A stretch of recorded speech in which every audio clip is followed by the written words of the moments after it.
Just another day that the Lord has kept me.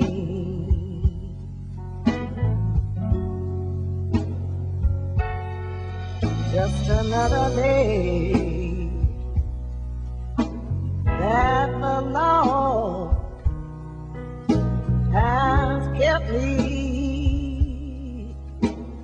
Oh yeah, He has kept me from all sin and evil. He said, since the shrine were the protectors of the child. Are the protectors of the child. Okay, what spiritual doctrine did they adhere to? Were they mystics or were they just soldiers? Or did they have a spiritual doctrine? Or discipline, should I say?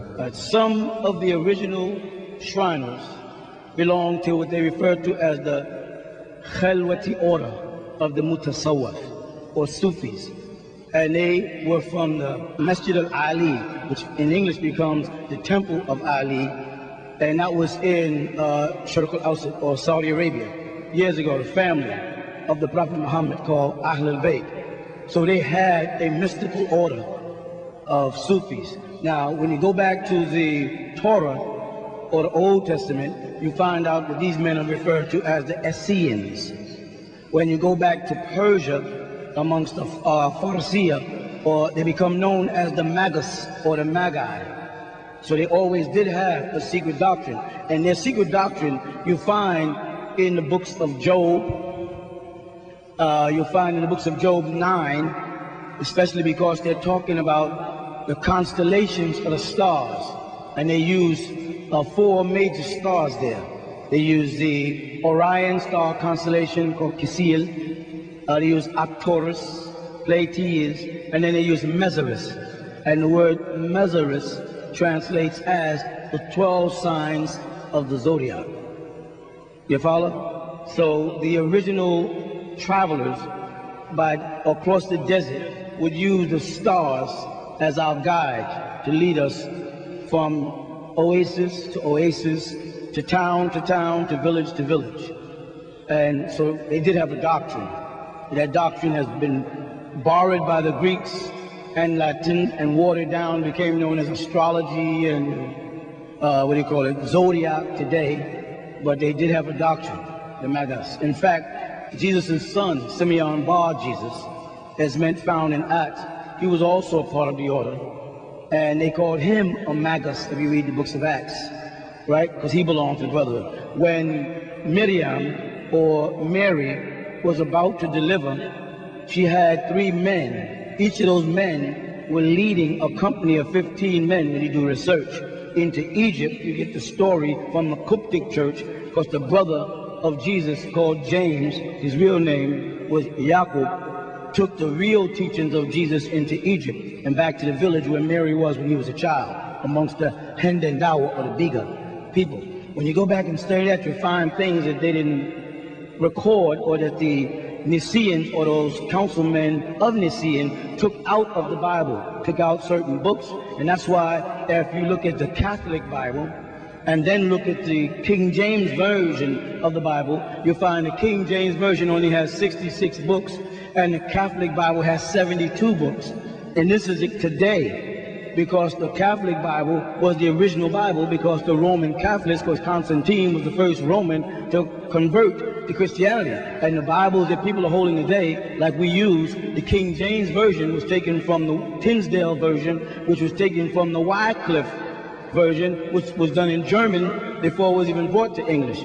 And then books were stolen and moved around, and translations confused, and words moved. And for instance, the very word God in Genesis was altered from a pluralization to an infinite. That's why they say in the beginning God. It leaves it where that could be gods 1, 2, 3, 4, 5 when you look at the word God. So there was a mystical doctrine. There were secrets that were kept and protected. Certain things that the brotherhood protected, right? About the family of Jesus, about the crucifixion of Jesus, about the life and whereabouts of Mary after Jesus. Jesus had what they refer to as sacred disciples, like Joseph of Arimathea and Nicodemus, and these individuals belonged to a sacred brotherhood of which Lazarus was initiated in. Okay, just to jump around a little. So we do have the wise men who were from Persian chapter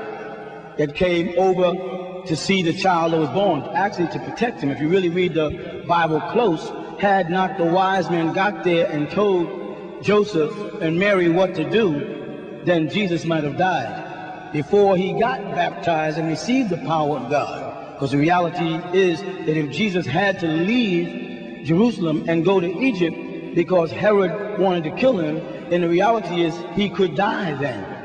So he had to wait till he got to the point where he received the power of God, which was done by St. John the Baptist, who baptized him at age 29, where he received his godship, where he was invincible before, of course, the cross incident, as they put it, which, of course, part of the ritual is who was really on the cross. Did they really die on the cross? Did Jesus really marry? Was the wedding at Canaan? Whose wedding was that? All these things were held as secrets, but they recorded in Arabic. It wasn't put in other languages, and that's because Arabic preceded Hebrew, contrary to what most people believe. If you anybody has a Bible and they open the books of Genesis to the 10th chapter, where they start giving you the genealogy coming down from Noah and them, you'll find that a person called Ashur was before a person called Aram. As you look in the Hebrew text, wherever they have, Syriac, you'll see they have Aram. They switched it around. But the word Ashur became known as Syriac, and that's Syria, and the language then in that area became known as Arabic. Let me make it clear. There's no such language, Arabic. Became known as Arabic. Because the word Arabic, in Arabic, Arabiya, merely means to ara, to roam from place to place.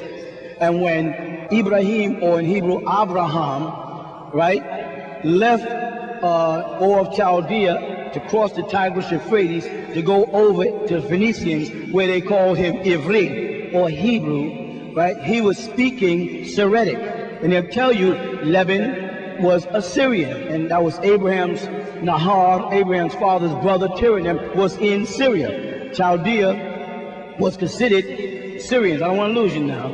But that language, Arabic, existed first. This is why you have two different names in the Bible for God. One name being Yahweh or Jehovah, and the other name being Elohim. You follow? The word Yahweh or Jehovah is equivalent to when you say in Aramic, bar for son, as opposed to what you would say in Syriac, ben for son. So that's why you have two sons, Bar Jesus, and then Ben this, because two languages are running through the Bible. One of them is Syriac, or from Ashur, the oldest son, and the other is Aramic, which became known as Hebrew.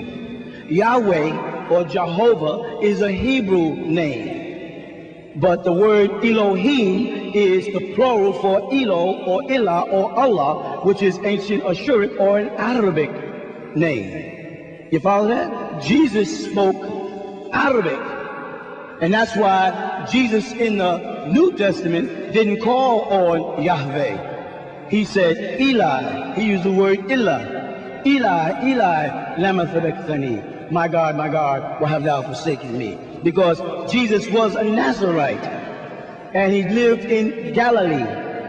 And the Galileans spoke Arabic, which you read in Acts when they start talking about the speaking in tongues. When you do a research, you find out that most of those tongues or languages they were speaking was different variations of Arabic. Syria, Egypt, and such. So Jesus himself spoke a form of Arabic, as well as he did understand the Nazarite dialect and Aramic, but his key language was Arabic. That's why he used the word Eli and not Jehovah when he was on the cross. And throughout the Bible, you find men that have Eli in their name or El in their name, dealing with the Ashuric side of the family, which came down to Abraham, to Ishmael,